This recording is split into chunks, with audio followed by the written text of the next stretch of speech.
So hi guys, welcome back to my YouTube channel Tanuj blog. जैसे कि आप लोगों ने थंबनेल में देखा कि मेरा यूपी टेट का एग्ज़ाम जो छूट गया है, तो ये 100% सही है कि मेरा यूपी टेट का एग्ज़ाम छूट गया है। और इसका रीज़न मैं आपको आगे वीडियो में बताती हूँ।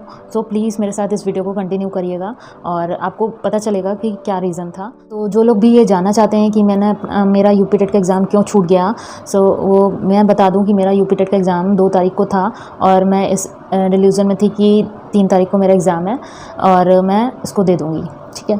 और हाँ, ये आप लोग को ये लगेगा बहुत बड़ा blunder, but one more thing is कि मैं इस एग्ज़ाम के बारे में इतना ज़्यादा सीरियस नहीं थी। क्यों? रीज़न इज़ दिस कि मैं और एग्ज़ाम की तैयारी कर रही हूँ और मेरा ऑलरेडी यूपी टेट और सी टेट क्वालिफाई है, बट मेरा जूनियर का यूपी टेट वगैरह जो है वो एक 2 नंबर से पिछली बार रुक गया था। 2 नंबर मेरे शायद 1 नंबर शायद 89 आए थे। 90 नंबर्स एलिजिबिलिटी क्राइटेरिया होता है फॉर जनरल, बट मेरा जो 1 नंबर से रुक गया था, तो उसके लिए मैंने अपना इसको जूनियर का फ़िल किया था फॉर्म। और मैंने इसलिए इस वजह से भी इसको फॉर्म को नहीं, मतलब पेपर को नहीं दिया, क्योंकि ये जो पेपर है इसमें जूनियर का मांगते हैं, जूनियर के लिए एलिजिबल है या जूनियर में मेरा जो है सब्जेक्ट कॉम्बिनेशन नहीं बनता है।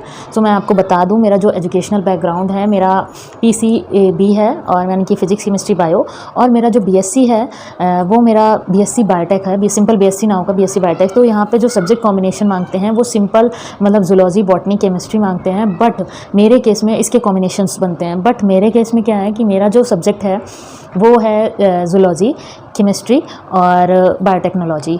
सो मैं इसी में फंस जाती हूँ, बायोटेक्नोलॉजी। और बायोटेक्नोलॉजी के कारण मेरा मतलब समझिए हर जगह से टीचिंग में वो गोल है। सो मैंने एडॉक पे भी KVS में जो आती हैं हर साल वैकेंसीज़ एडॉक पे, तो मैंने सोचा एज अ टीचर के लिए मैंने अप्लाई किया और मैं वहाँ पे इंटरव्यू देने गई। मेरा PGT का इंटरव्यू था। मैंने सोचा कि मेरा जो लाइफ साइंस सब्जेक्ट है, मेरा जो MSc है वो मैंने लाइफ साइंस से किया हुआ है। जो लोग इस बारे में जानते होंगे, जैसे कि BSc बायोटेक होता है, MSc बायोटेक होता है, उससे भी बड़ी ब्रांच है लाइफ साइंस। तो मैंने MSc लाइफ साइंस से किया हुआ है। अब रीज़न मतलब दिक्कत इस जगह पे आती है, जैसे ही मैंने इंटरव्यू दे दिया, मेरा इंटरव्यू वहाँ पे हो गया, उसके बाद उन्होंने मेरा डॉक्यूमेंट वेरिफिकेशन किया। फिर उन्होंने बोला कि आपका तो BSc ही गड़बड़ है। तो मैंने कहा सर क्यों BSc गड़बड़ है? उन्होंने बोला कि आपका जो सब्जेक्ट कॉम्बिनेशन हमें BSc में चाहिए है, यानी कि हमें PGT या TGT के लिए चाहिए है, उसके लिए आपको सिंपल BSc होना, यानी कि सिंपल जूलॉजी बॉटनी का कॉम्बिनेशन होना चाहिए या बॉटनी केमिस्ट्री का होना चाहिए। इसका कॉम्बिनेशन हो सकता है, वरना मेरे पास BSc बायोटेक का कोई कॉम्बिनेशन नहीं है। तो मैंने बायोटेक्नोलॉजी, मैंने कहा सर मेरा तो लाइफ साइंस से है, मेरे तो सारे डॉक्यूमेंट्स कंप्लीट है। बोले कि आपको दोबारा से BSc करना पड़ेगा। मेरा कहा हाँ, मैं दोबारा से BSc?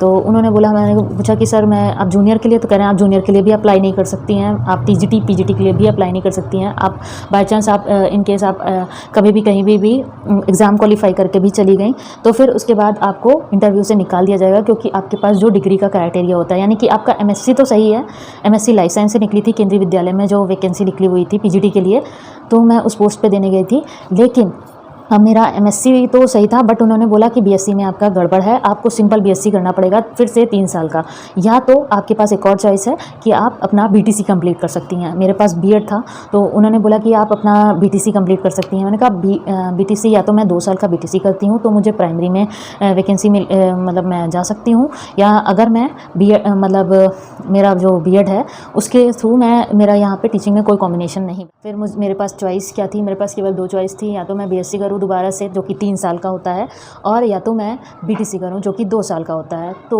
मैंने कहा कि अगर मैं BTC या ये करती हूं तो उसमें ऑब्वियसली बात है मैं B.Ed करने के बाद फिर BTC करूं जाके, तो ये मुझे कुछ सही नहीं लगा। इसलिए मैंने ये डिसाइड किया कि मैं अब अदर एग्ज़ाम की तैयारी कर रही हूँ, जो कि वनडे एग्ज़ाम से रिलेटेड एंड ऑल। टीचिंग को एकदम से स्किप कर दिया है, क्योंकि आप जानते हैं जैसा कि यूपी में कोई वैकेंसी तो आ भी नहीं रही है टीचर्स की, और अगर आती भी हैं तो वो प्राइमरी में आएंगी, और प्राइमरी के लिए B.Ed नहीं मांग रहे हैं, और जो जूनियर है वो जूनियर में मेरा सब्जेक्ट कॉम्बिनेशन नहीं बन रहा है, ना ही TGT PGT में। सो आप लोग के पास अगर इसका कोई सॉल्यूशन हो तो मुझे बताइएगा, जिससे कि मेरी एक टीचिंग की फील्ड का जो सब्जेक्ट से के लिए अगर कोई आपके पास सॉल्यूशन हो कि इससे कैसे हम वो कर सकते हैं, तो आप भी प्लीज़ कमेंट में इसमें बताइएगा कि मैं सब्जेक्ट से टीचिंग के बारे में टीचिंग में जा सकते हैं। Thank you for watching this, और आपने मेरी इतनी बातें सुनी, और अगर आपके पास इसका कोई भी सॉल्यूशन हो तो प्लीज़ मुझे कमेंट में ज़रूर बताइएगा। Thank you for watching this.